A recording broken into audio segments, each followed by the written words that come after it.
You, Rebecca, and I'm so excited to be here. Thank you for inviting me, and well done, Lavada and Joey. It's been really fun to listen to the presentations before this. And I will apologize. I was actually doing the link for the leadership development thing, and I was thinking I was on my laptop, and I hit return or enter. I did not mean to do that during Joey's presentation because I think Northern Arizona University is a beautiful place and a wonderful school, and did not mean to interrupt it with that. And then having said that, I hope for those of you who are interested in the certification session, we do hold it to 25 people. And so we have, I think, 13 people registered right now. So there are some slots left for the November 12th through 14 session. So I want to share my screen. I'm really excited to talk with you about Honors in Action today. And I want to make sure I answer all of your questions. So as you've got questions, you're welcome to put them in the chat. You're welcome to think about what you'd like to ask and let me know, because I want to make sure that you get what you want or what you need out of this. Let me go back. Oh gosh, let's see, previous. All right, so Lavada did a really nice job of sort of introducing Honors in Action. It is a program for Phi Theta Kappa members that really addresses the second part of our mission, to provide opportunities for scholars and leaders to grow. And so we really are interested in that growth. And when you're sort of looking at your project, keep in mind the purpose that, you know, to provide opportunities to grow as scholars and leaders. It's all about really fulfilling that second part of our mission that way. And so as you're working through the project and thinking about it, remember that's what we're really hoping will happen. You know, as part of that, we want you to make a difference in your communities, and I'm going to talk about that. The other thing is that Honors in Action is one of those programs that sometimes members and sometimes advisors will look at and say, oh my gosh, no way. But I want to quote Nelson Mandela here, that it always seems impossible until it's done. So there's so much you can do with Honors in Action. And keep in mind, as I'm talking and as you're thinking of questions, that Honors in Action is all about the process. It's all about going back to that second part of the mission. So as I talk here, it's not the greatest project that's ever been done in the history of Phi Theta Kappa. When you're turning in an Honors in Action Hallmark Award entry, which we hope all of you will do, it's really the projects that's the most thought out, that follows the process with that best write-up. It's a lot like scholarship applications, transfer applications, job applications, you know, that you've got to get your thinking and your process and what you've done on paper. And I'm going to talk about that as well. And then finally, just as intro, the really cool thing about this year, and I know that there are many things that are not cool about this year, but is that Honors in Action, every step of Honors in Action can be done virtually. And you have time. If you've started, that's great. Congratulations. If you have not started yet, you still have time.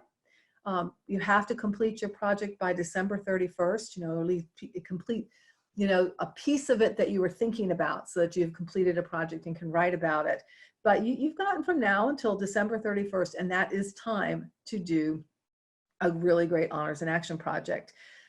Honors in Action has been the great equalizer for Phi Theta Kappa, because we have a lot of really small chapters who do exceedingly well. We have large chapters that do exceedingly well too. But again, because it's all about the process and it's all about working through it and writing it up, you know, anybody can do well. And I'll talk a little bit about that as I go through. So then the other thing I want to say, I guess I said finally, but I lied, apparently, is that when you look at this, it is not all about awards, although we would like to recognize you at the regional level and at the international level as well. So as I talk about Honors in Action, I will point out some things that award-winning chapters do and that they pay attention to, so that as you're working through the project, you notice those things too, because sometimes it's difficult to think, what resources do I need? What am I looking at? What does the process look like? And we can skip over things. I know I was a chapter advisor for 15 years, and I can remember very vividly the first time Phi Theta Kappa had rubrics. And my team was working on their Hallmark Award entry, and we started going through the rubric. We had not gone through it as we started, big mistake. And we said, oh my gosh, there's something we really kind of haven't done. And they had to go back and fulfill that. So we look here, I want you to look at Honors in Action resources. We have, Levada mentioned Research Edge, and that is the EDGE program that really walks you through the Honors in Action process. It has a lot of information about academic investigation, about APA citations, if you're not familiar with those. It has a lot of information about how you identify and analyze academic sources. It's really a wonderful program, and it's really good to have at least one member of your team go through it, and you can all go through it. It doesn't take a really long time, but it'll give you a better sense of Honors in Action. Then there are two things I'm going to recommend that you really look at if you have not yet. The first is the Honors Program Guide, the 2020-2021. That's always hard to say. Honors Program Guide. That's where the honors study topic, that is the foundation of Honors in Action, is sort of laid out by the Honors Program Council, who picks the topic and then who writes the guide. And so when you look at that Honors Program Guide, you'll have an overview about the topic to the 7th generation, inheritance and legacy. You'll have also introductions to the 7 themes from which you can choose. And that's really nice. And they're written by different members of the Honors Program Council, so you get some different ideas about how people are looking at the honors study topic, which is really nice. And then there's some other types of information, ancillary things there, and I'll point those out on the right side of the slide. But you want to look at that. If you haven't looked at the guide, you can find it at ptk.org/honors, the URL that's on the right side of the screen, at least from where I'm looking, so I think it's on the right side of the screen for you. And so take a look at it. There are hard copies of the guide, but it's online in PDF form. You are welcome to download it, to print it, to share it with everybody. You might share it with your collaborators. We're going to talk about that so they know what you're looking at. And there are a couple of things when you're looking at the guide. For each theme, there's the theme title. The first theme, for example, is Heirs of Our Way, the Heirs of Our Ways. And it's about children and about looking at inheritance and legacy in ways that really help children have legacies that are dynamic and vivid and positive, so that they're living in the world without going hungry, being educated, being the things that we know can make a difference in people's lives. And so you take a look at that theme. Under the theme, there's an overarching question. And you want to look at that question just to be sure you're in the right theme. It's not your research question. We'll talk about that. But that question lets you know, yes, we're going to answer that question in some way, or no, maybe we need to look at one of the other themes. So that's one of the things I really recommend, because it helps when you're in the right theme and you know, yeah, this is the direction we want to go.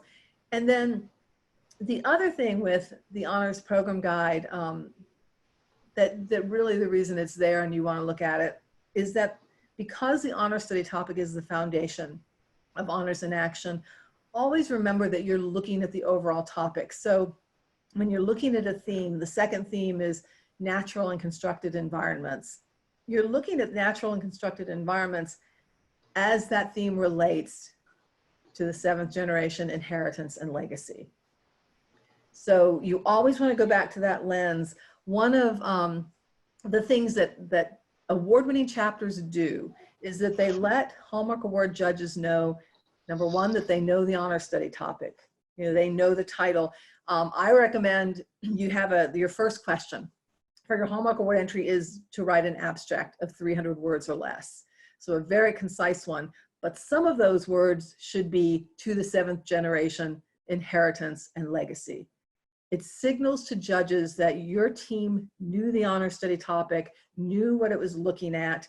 You don't have to write it out again. I know for a Hallmark Award entry for Honors in Action, there are only 2,600 words. So you don't have to write it fully out again, but I really recommend you write it out the first time. Use those words, because that's a really good signal to Honors in Action judges. And then you want to always go back to that topic in some way. And I think probably the easiest way for this topic is to maybe talk about inheritance and legacy, or Levada mentioned generations, using some key words that go back for judges, they know you're looking at the honor study topic, that the theme is the lens, the topic is the thing. So I think that's really important as well, and it does set award-winning chapters apart because they do that.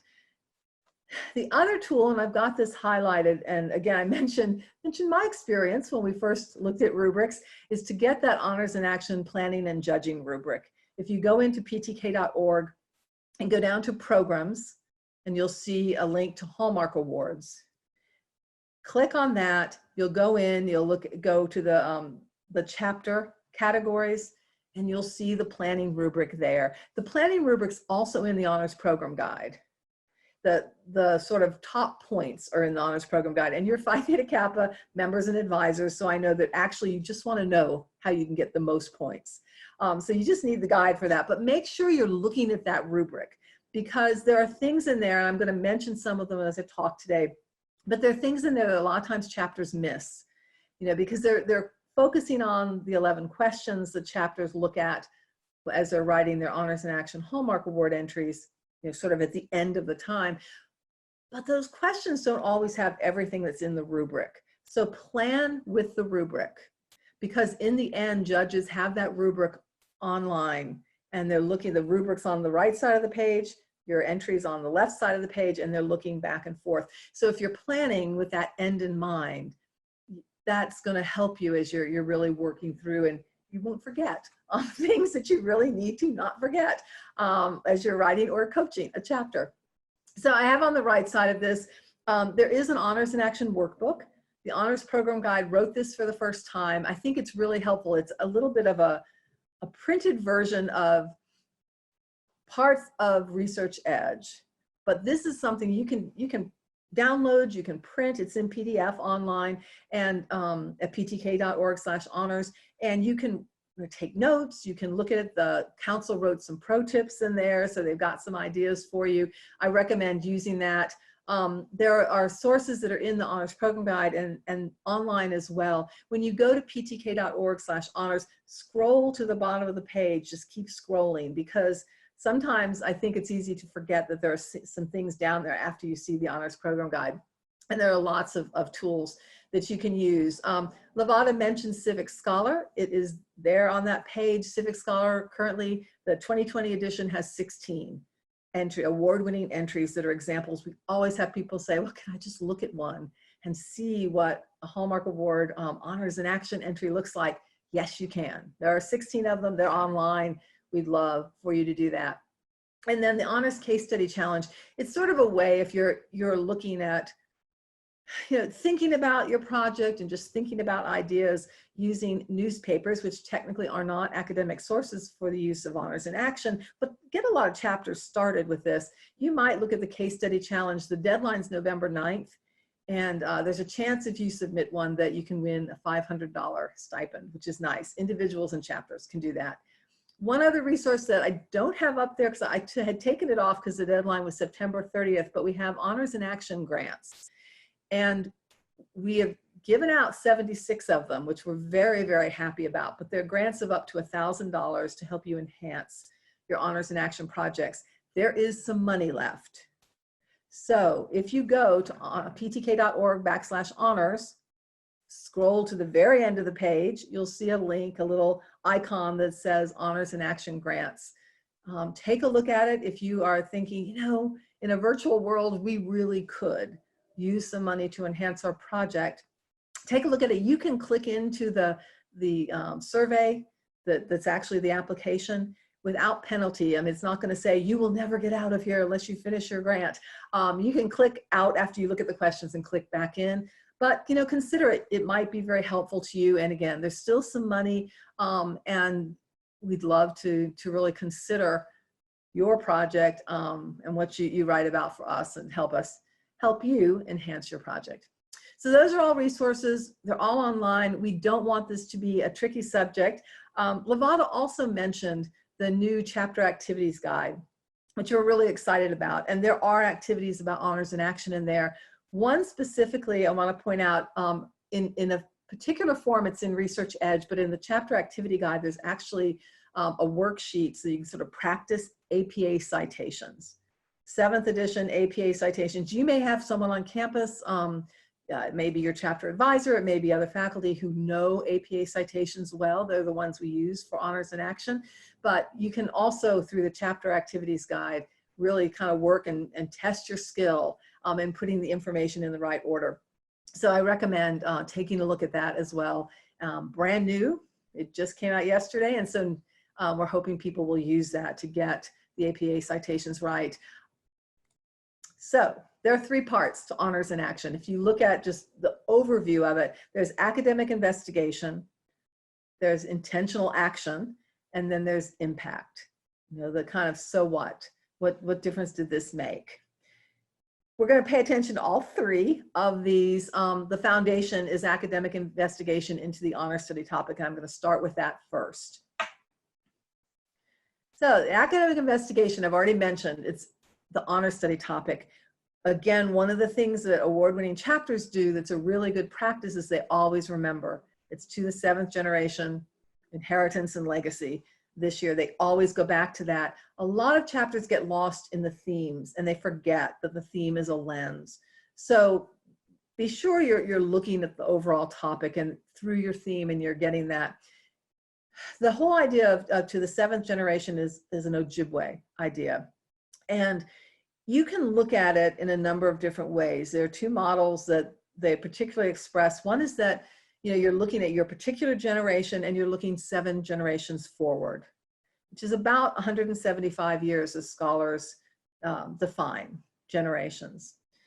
Another model is that you're in the center of those 7 generations and you look 3 generations back to your great-grandparents and 3 generations forward to your great-grandchildren or your great-grandnieces and nephews, or, you know, just the people who in 3 generations are coming after you.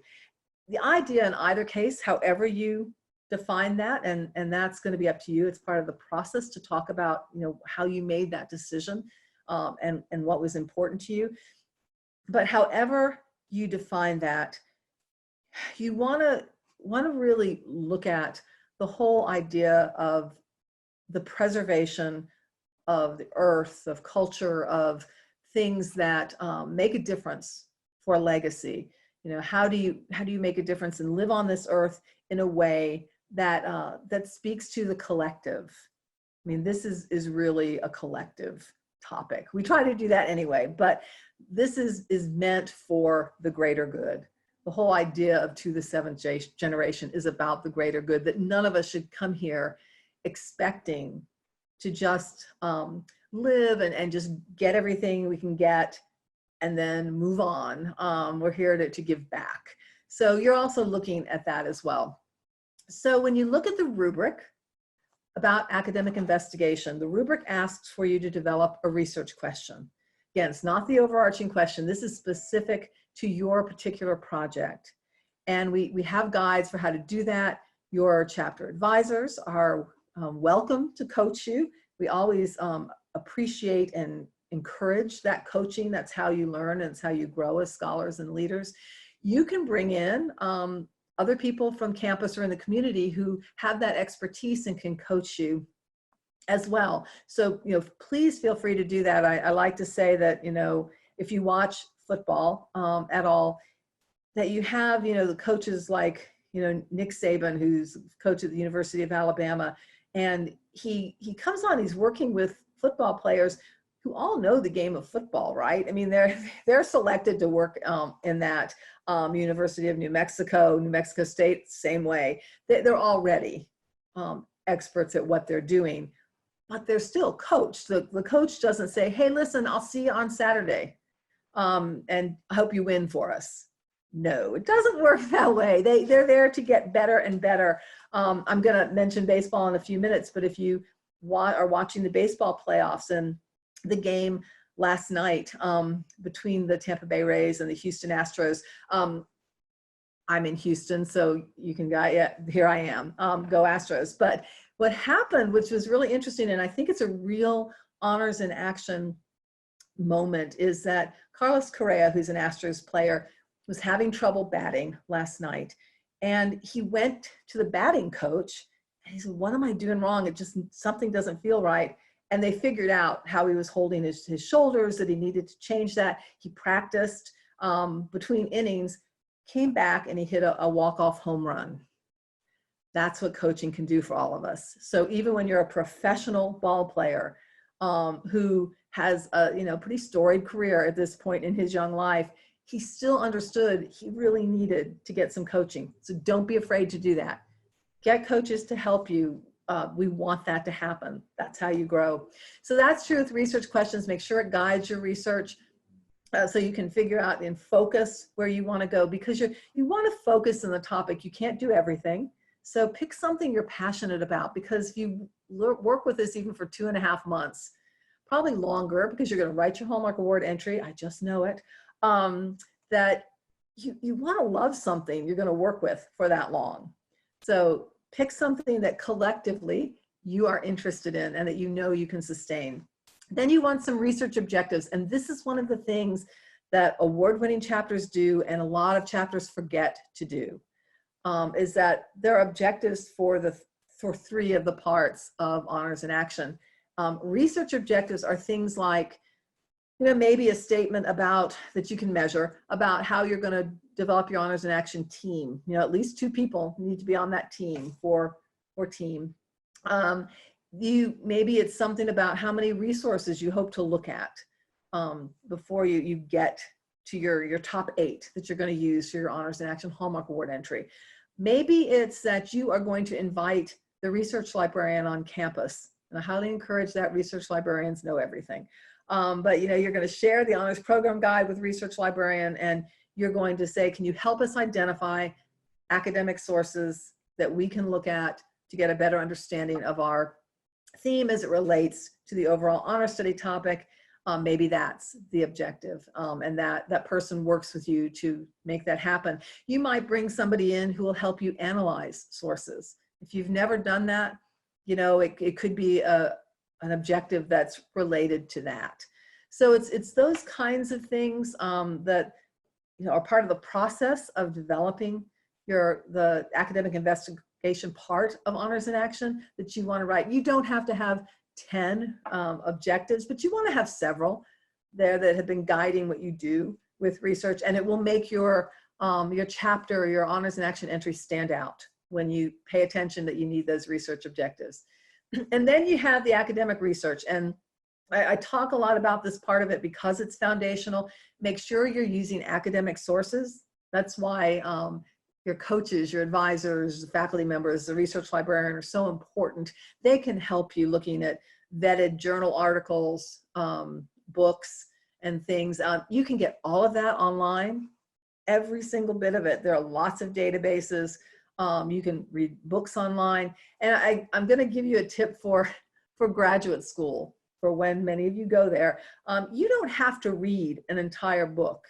You can skim and look at what is it about this book that really interests us, that relates to our topic, and where can I find ideas for maybe some other authors I need to look at your team, or let me look at the footnotes in this book. Let me look at, the bibliography at the end. Are there some other things that really look interesting that we need to look at for this? So you get good at it. It doesn't mean that you skim it in 10 minutes. I mean, it's more involved than that.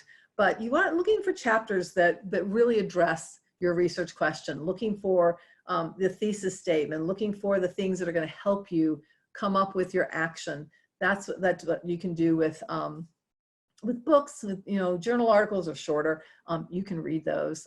They're all good. Again, look at those footnotes, look at those bibliographies, because they can help you find other academic sources. You don't, you want to make sure they're academic. I mentioned newspaper articles are not considered academic for the purposes of Honors in Action. The TED Talks are not considered academic for the purposes of Honors in Action. I'll give you an example. In our leadership curriculum, we have a TED Talk by David Brooks, which is about, would you like to live your resume or your eulogy? And you can probably guess which side he comes out on. It's a wonderful TED Talk. It's also like 5 minutes long. So it's not going to give you enough information. It's a really nice discussion prompter. But it comes from a book by David Brooks called Character. You want to look at the book then. So using a TED Talk to sort of prompt what interests you and try to find other sources. Remember that most people who are doing TED Talks have books, or they have articles, or they have documentary films. They have some other body of work that you can look at. So you use it as a stepping stone and you go to the source that really has more detail about it.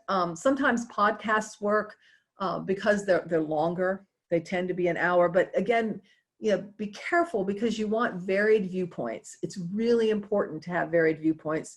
We all in this virtual world can find it really easy to just look at sources that support what we already believe. You don't want to do that for Honors in Action. You want to really consider different viewpoints. And it doesn't mean that they have to be diametrically opposed. The example I use very often is a chapter that ended up being Most Distinguished Chapter, and it was a different honor study topic, but they were looking at the frontiers of cancer research, and they looked at authors that really talked about why radiation was the way to go, why chemotherapy was the way to go, why immunotherapy was the way to go. That can be varied sources as well. Looking at researchers and research and talking about, well, here are their ideas and what they're saying about it. They're not arguing with one another. They're presenting their ideas and their work. The other thing I want to mention here is two things. One is we see a lot of times websites, even really legitimate ones like the World Bank, and there's lots of really good information there. But what we really want you to do is look at the analysis of that information. So there's lots of really cool demographic information on the World Bank site. It's one of the things they do. But there are people who analyze that information. So go to the analysis. It doesn't mean you can't use the website to sort of get ideas, but you don't want the website to be one of your 8 academic sources. So you can use other sources, but when you write a Hallmark Award entry, you use 8 academic sources. Make sure they're academic, make sure they're varied viewpoints, and somewhere in those 8, make sure you're looking at, I guess, a global take on your theme and the honor study topic. It doesn't mean you have to work globally, although you certainly can do that in a virtual world more easily than you can do probably without the virtual world. But make sure those are there. Those are in the rubric, and judges will be looking for them, your sources being academic. They're looking for them being varied. They're looking for some sense that you've considered global themes as it relates to your theme. And then you're going to write research conclusions. And again, this is one of those things that separates award-winning chapters from chapters who do honors in action, which we really appreciate, whether or not you win an award. But research conclusions, you have a paragraph or two where you can write about what you found. That's where you can talk about some of the sources that may have brought you to the academic sources. Maybe some academic sources that were important to you, but say you had 10 of them. This is a place you can write about those other 2. This is telling the judges, here's what we learned about To the 7th Generation, Inheritance and Legacy through our theme. And it's a place where you don't have to write the title out again. I just threw that in there. But you're telling the judges that you're taking this academic investigation seriously. You've really thought about this. Here's what you found. And here's why it's particularly important. I'm going to move to action. The first thing in the rubric for action is direct connection to the academic investigation. So where in an Honors in Action Hallmark Award entry, there are 34 points given for academic investigation and 33 given for action. But if you look right there, a direct connection to the academic investigation, there are points for that in the action section. So it's really important. Judges need to be able to look at your 8 academic sources, the annotations you've got there, and then look at what you write about research conclusions and see, oh yeah, I see how this chapter got there. It makes perfect sense that they studied these sources and they came up with this action. You're going to want to tell them, you can help them along by writing about that and showing that direct connection for them. but they do look at that, and they look very closely at that. We want some service and collaboration objectives. Most chapters are pretty good at the service objectives. Make sure they're measurable. Make sure they're doable in the year, the Phi Theta Kappa year, and make sure if you're just starting, which is perfectly acceptable, that they're doable between now and December 31st. You know, that's you want to make sure that you're doing something that you can finish in this. Collaboration objectives, this is where you can really earn some points that award-winning chapters know to do. You want collaborators from the college who are not part of Phi Theta Kappa. So it can be other students, it can be faculty members, it can be staff, it can be administrators, you know, people who are going to help you enhance your project. You want them, and then you want community collaborators as well. And I would argue you can do both of these in a virtual world. You probably can do community collaborators easier in a virtual world because you can define your community in lots of different ways and make that connection with people virtually. But make sure you've got both college and community collaborators. When you're doing your collaboration objectives, you sort of explain something in general about why these collaborators were going to help hopefully enhance your project. You know, why'd you choose these people or these groups? And then how are you going to communicate with them, and how often did you communicate? You know, how often did you work with them on the project? That separates award-winning chapters as well, being detailed about that. And then know that your action can be traditional service, it can be awareness, it can be advocacy. Levada gave the example of the fun run that Phi Theta Kappa just did, which is a really good example of, you know, a reach that went beyond what in an in-person fun run would typically earn. You know, it was wildly successful, and there have been lots of organizations that have been doing those. I'm going to give you another one that it may or may not be something that you can use, but it's a really clever thing that Major League Baseball did this year. You know, they've been playing without fans, and so I guess until the playoffs, I think there are a few fans on there now.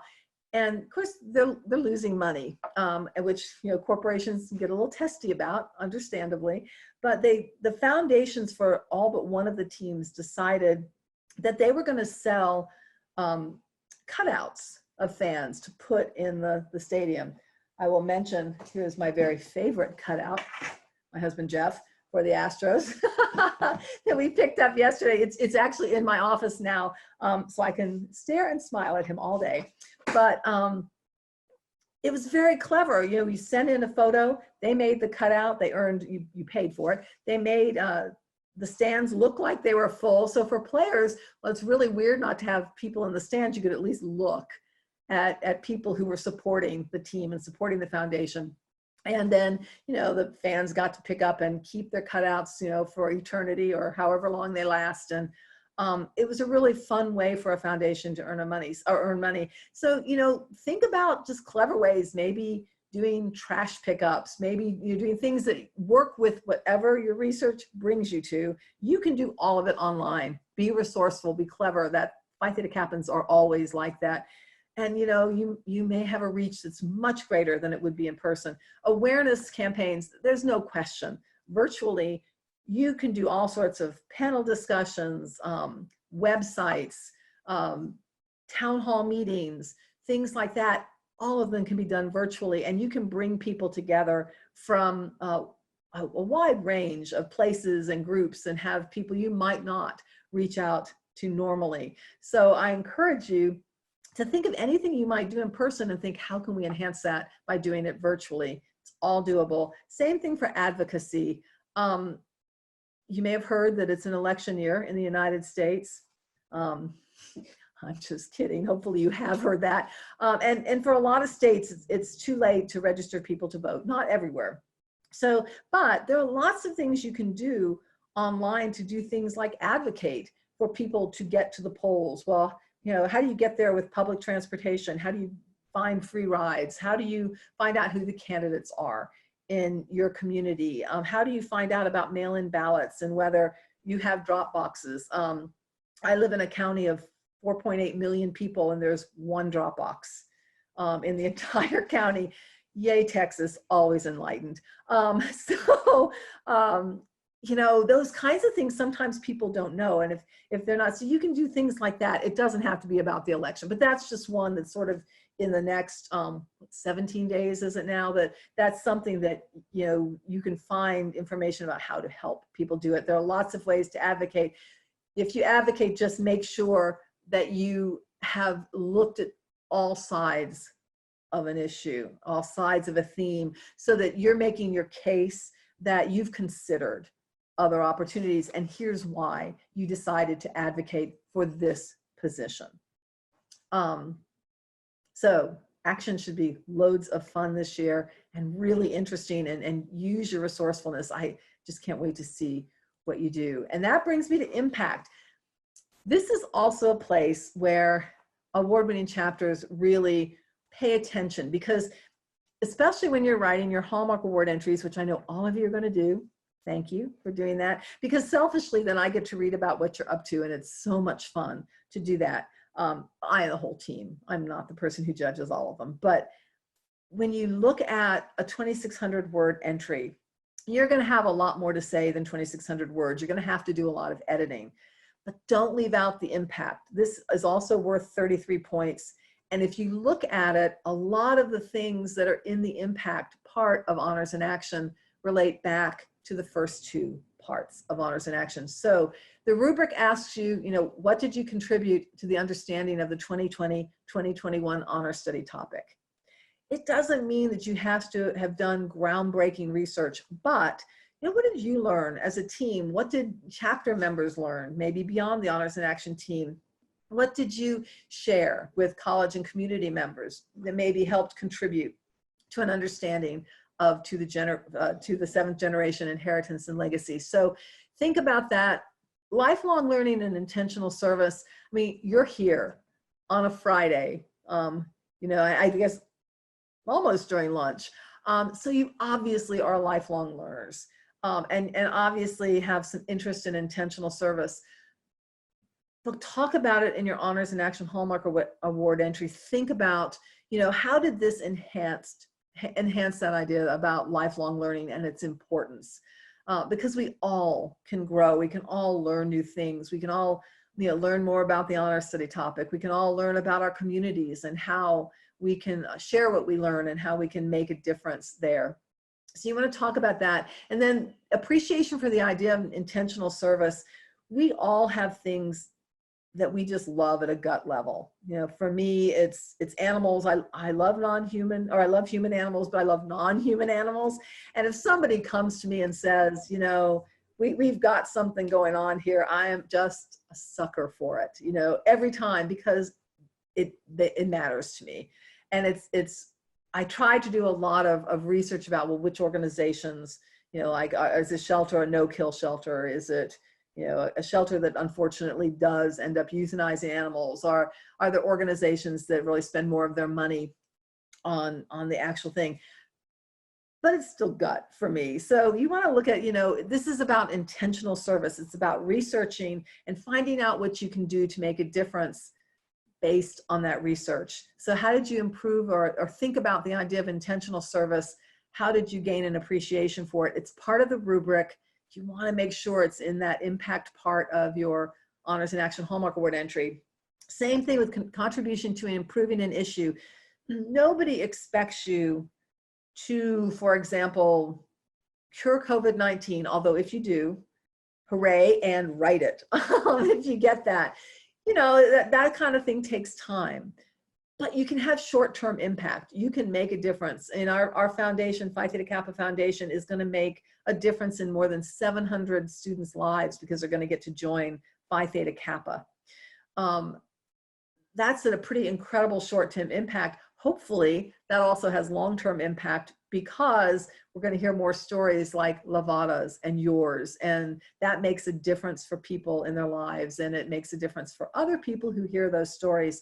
So, you know, think about the short-term impact of your project, you know, overall, all of it, growing as scholars and leaders, and then, you know, what the potential would be for long-term impact. Again, you probably are not going to be the people who are going to be working on that long-term but that doesn't mean there's not potential for that to happen.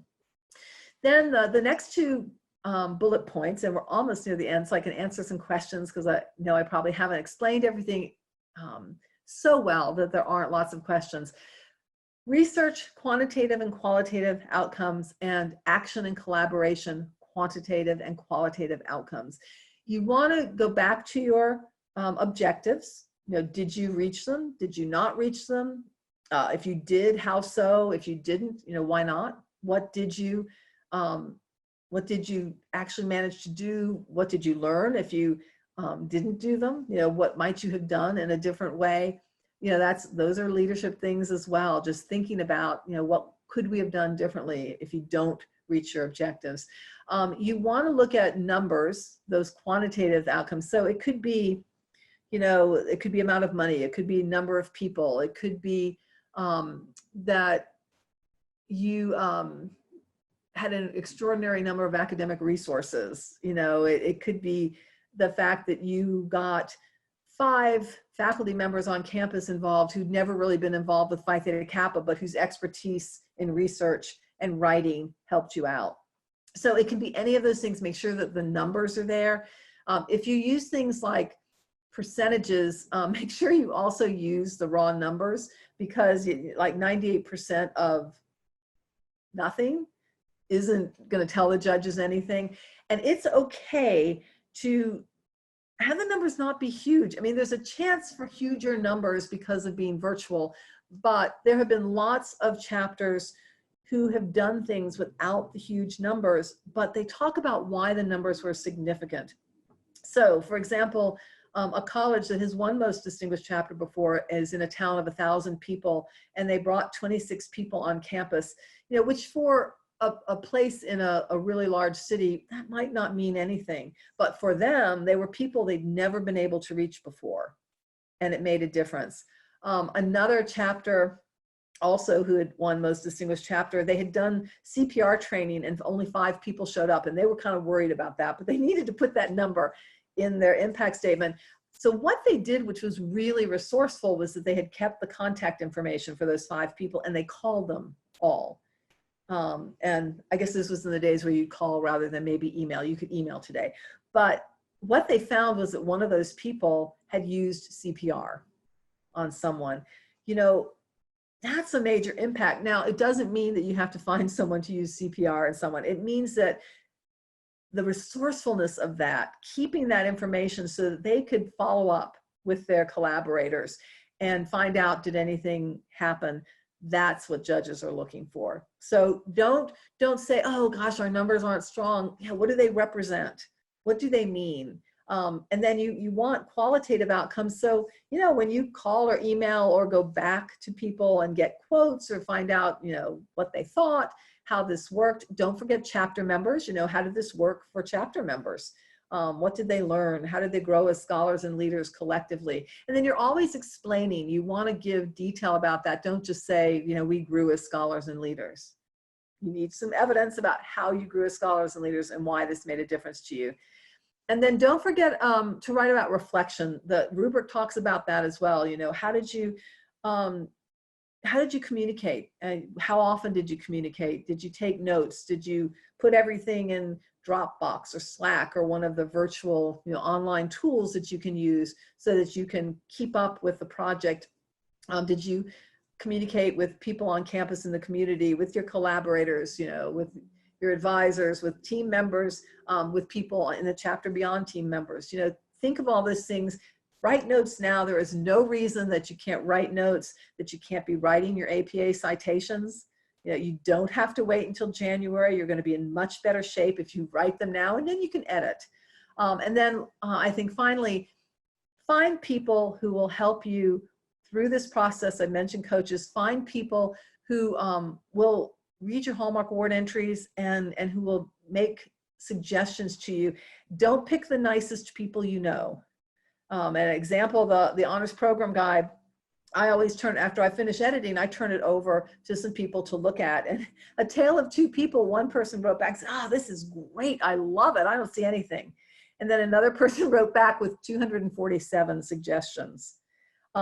the person you want after the shock, the person you want to read your Hallmark Award entry is Miss 247, because you're gonna make it stronger by at least looking at those suggestions. And if you've made mistakes, having someone who can catch that. So I really recommend it. Again, you get over the shock and you're grateful after that. So that is a brief introduction, maybe not brief, but an introduction to Honors in Action. Thank you, New Mexico. I will say that I love you. I love your state. It's gorgeous and beautiful. It's actually my husband Jeff's favorite state. He wants to move there or finish here. So I'm always happy to spend time with you, and I appreciate all that you do for Phi Theta Kappa and all you do for your communities and colleges. It really does matter to us, and we want you to go change the world. If you have questions, I'm happy to answer them now if we have time, but here's my email address.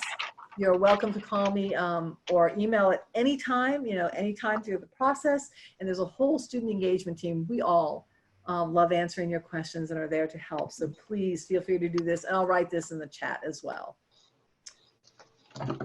Thank you very much, Susan. This was very insightful, a lot of information. I'm sure we were all taking notes to be a part of this. Yeah, exactly. I got pages. I love that. I love it. Take it back to the chapter. Let's do this. We got this. We have extra notes. I love it. I love it. Definitely. We do have a question from Lauren. Okay. And she puts, if we interview a nurse or a doctor, does that count as an academic source? It's a great question. And so I'm going to answer it this way. Yes, if it's an academic interview. So there are characteristics of academic interviews. You want to write your questions beforehand so that you're asking everybody the same questions. They should be open-ended. That's a great place to get a coach who can help you write those questions so that you get valid and reliable answers to the questions.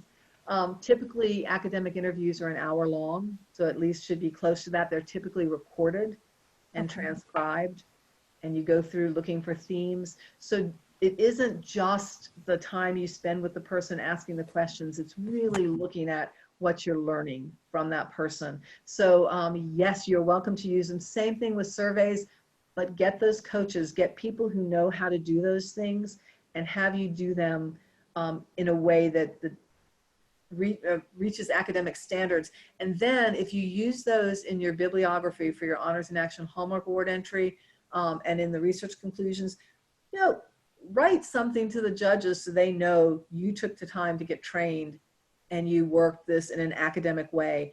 That sets you apart as well, that you really didn't just call someone up and start asking them questions.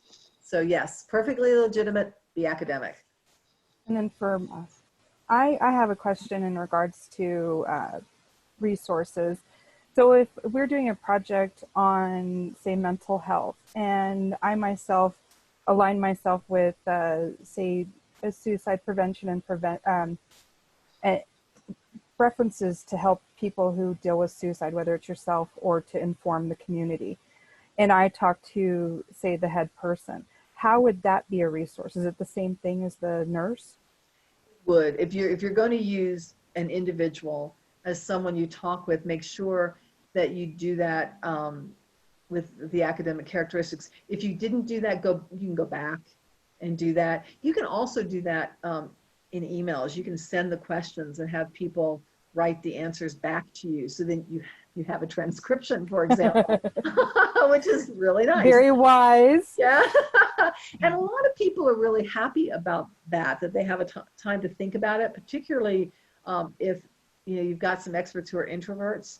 Giving them the time to think about their answers and write them, it not only helps you, it helps them.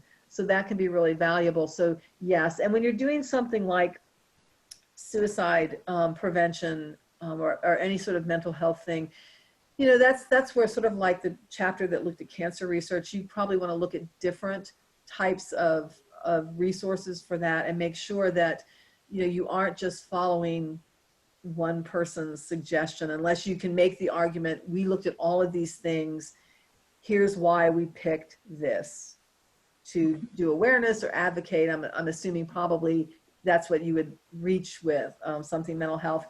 And you could even now do something with COVID-19 and mental health, because there's a lot that's out there in recognition that this is tough for a lot of Yes. people. Yeah. Well, thank you. Thank you for helping and answering the questions. It's so nice to have somebody that has front-hand knowledge of what is needed on these. Yeah, well, you're welcome. It's so much fun for me